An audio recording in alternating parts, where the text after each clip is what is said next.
आते ही देते हैं, इंश्योरेंस पे इंश्योरेंस देता जाता है, गवर्नमेंट भी देता है, कमीशन भी देता है, बट इवन तो अभी जो है वो ओपन सीक्रेट मतलब खुल चुका है कि देखिए, आज तो मेरा पार्टिसिपेशन ये प्रोटेस्ट मार्च पे ऐसा था कि I am also a mother of a 6-year-old सन। वो भी कल को बड़ा होकर यही प्रेस्टिजियस एग्ज़ाम को अपीयर करेगा।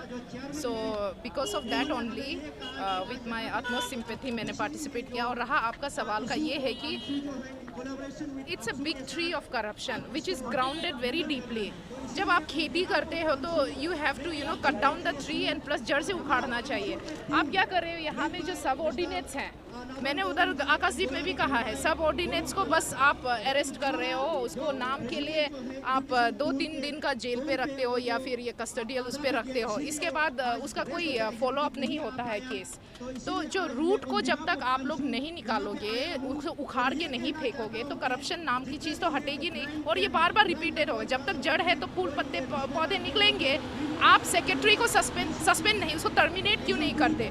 चेयरपर्सन को टर्मिनेट क्यों नहीं करते? सब ऑर्डिनेट को पकड़ के क्या मिलेगा? वो भी किसी के गाइडेंस में चलता है। तो जो और फिर आप देखिए कि मीडिया को फेस करना हो, आपने कभी देखा सेक्रेटरी और चेयरपर्सन मीडिया को फेस किया हो? उसके कुछ जो छोटे छोटे मेंबर है वो आके एक्सप्लेनेशन दे रहा है, ऐसा थोड़ी ना होता है।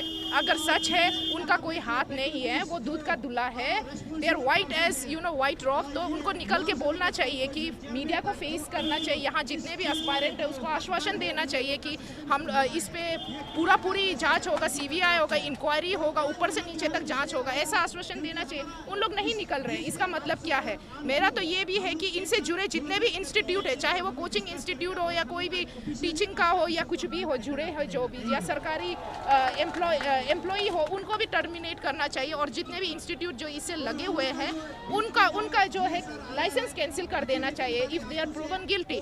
तो ये सब करना चाहिए। ऐसे जो है वेरी स्टर्न कदम उठाना चाहिए। वो तो हो नहीं रहा। और हमारी सरकार ने भी कहा है जीरो टॉलरेंस अगेंस्ट करप्शन, वो अभी तक हो नहीं रहा। 2015 में मैंने देखा था, उस पर भी यही एश्योरेंस दिया था कि जीरो टॉलरेंस अगेंस्ट करप्शन। अभी तक बच्चे लड़ मर रहे हैं, किसी का तो उम्र भी निकल गया है ये एग्ज़ाम का, परीक्षा का आंसर रिजल्ट वेट करते करते। उन तमाम बच्चों का तो करियर ख़त्म हो गया ना।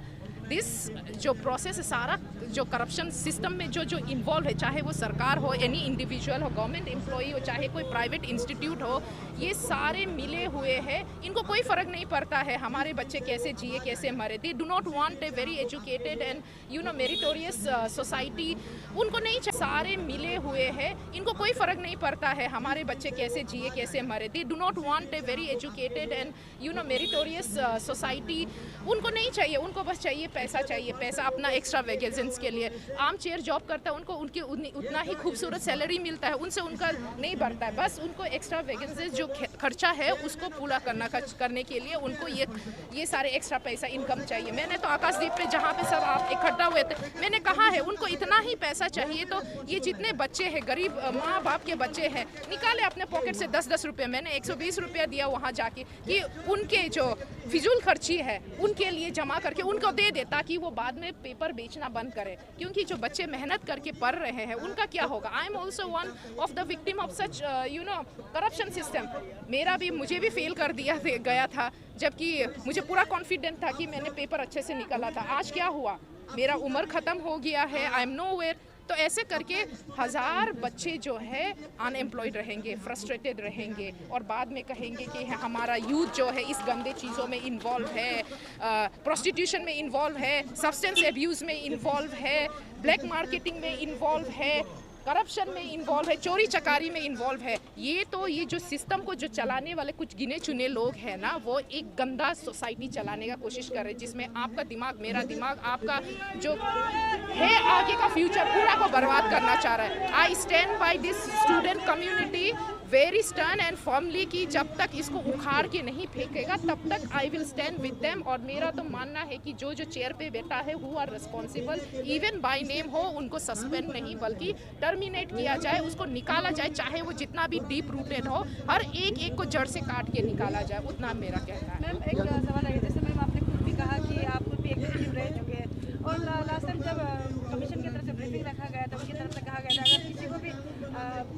गलत हुआ लगता है तो they can go to court. एक मेंबर का ये कहना कहना था, आपका क्या कहना है? देखिए, ये जो कोर्ट कचहरी का चीज़ है ना, दे नो दैट कि कोर्ट में जाके बिकॉज सारा सिस्टम, सारा मशीनरी उनका है, they can easily manipulate you, dominate you, आप लोगों को एक्सप्लॉइट कर सकते हैं, क्योंकि उनके पास सारा जज उनका होगा, उसका जितना भी जो आपको जो भी कन्विक्शन होगा सारा उनका होगा, उनके हिसाब से होगा। वो तो बात मानने वाली बात है, किसी को यहाँ पे जो चेयर पे बैठे हैं उनको बुरा मानने की जरूरत नहीं है। That is the truth of this you know Arunachal itself, जितने अरुणाचल में जो जैसा चल रहा है, बच्चों का टाइम वेस्ट करा। लास्ट टाइम भी आपने देखा होगा, लड़ते लड़ते कितने बच्चों का जो है एज लिमिटेड होता है ना, वो एज लिमिट वो खत्म हो गया है। अब ये सुनिए, सोचिए कैसे करके आप उन लोगों को मैनिपुलेट करता है। अगर उससे कुछ solution, they can easily manipulate you, dominate you, आप लोगों को एक्सप्लॉइट कर सकते हैं, क्योंकि उनके पास सारा जज उनका होगा, उसका जितना भी जो आपको जो भी कन्विक्शन होगा सारा उनका होगा, उनके हिसाब से होगा। वो तो बात मानने वाली बात है, किसी को यहाँ पे जो चेयर पे बैठे हैं उनको बुरा मानने की जरूरत नहीं है। That is the truth of this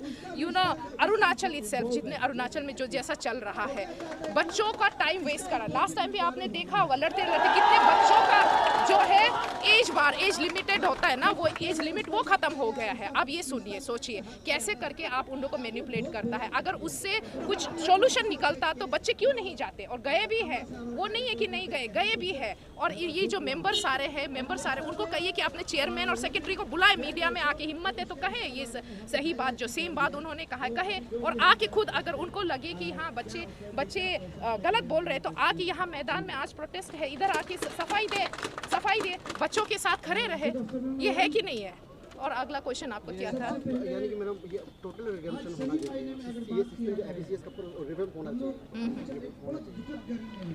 ये सिस्टम जो है बहुत पुराना सिस्टम है, पुराना सिस्टम जो इतना जल्दी से उखड़ता नहीं है। तो मेरा भी मानना है कि बच्चों के तरह ये सिस्टम को जो पॉलिसी है उसमें रिवीजन होना चाहिए, रिवैम्प होना चाहिए। बहुत सारे रिस्पॉन्सिबल लोग हैं, अच्छे इंटेलेक्चुअल ग्रुप ऑफ पीपल है हमारे अरुणाचल में, उनको लाया जाए स्टूडेंट रिप्रेजेंटेटिव के साथ, सारे जितने भी है। ये सिस्टम, ये पॉलिसी जो बना के रखा है करप्शन कर अपने जेब भरने के लिए, उसको फिर से नया से शुरू किया जाए। मेरा सुझाव यही होगा।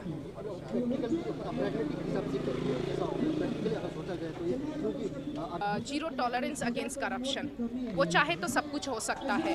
आपके 2015 का आप मुहिम सोचिए, आप लोगों का मुहिम को अगर तोड़ सकता है तो करप्शन को क्यों नहीं तोड़ सकता है? बच्चों की हिम्मत को तोड़ सकता है, जो अभी फिर से बार उछल के बच्चे वापस आ रहे हैं, उनके प्रोटेस्ट को डाइल्यूट किया जा सकता है। उनके ये करप्शन को उखाड़ फेंकने में उनके लिए क्या बात है? हर मशीनरी उनके पास है, हर सिस्टम उनके हाथ में है। तो ऐसा करप्टेड पॉलिसी, ऐसा करप्टेड जो सिस्टम है उसको तोड़ने में क्या है? जब हमारा सरकार खुद कहता है कि जीरो टॉलरेंस अगेंस्ट करप्शन, वो तो कर सकता है ना आराम से। इस दुनिया में कुछ भी चीज़ नामुमकिन या इम्पॉसिबल नहीं होता है। आई एम पॉसिबल जाके तब इम्पॉसिबल होता है, उसमें देखिए आई एम पॉसिबल लिखा है। अगर उसको आई एम पॉसिबल की तरफ पढ़िए तो पता चलेगा हर चीज़ पॉसिबल है। करने की इच्छा, करने की जुनून होना चाहिए ना, यही होना चाहिए। कोई चीज़ ऐसा नहीं होता है कि कर नहीं पाएंगे, कर सकता है। आप लोग और प्रेशर कीजिए, सच का साथ हम हैं और स्टूडेंट कम्युनिटी का साथ हम हैं।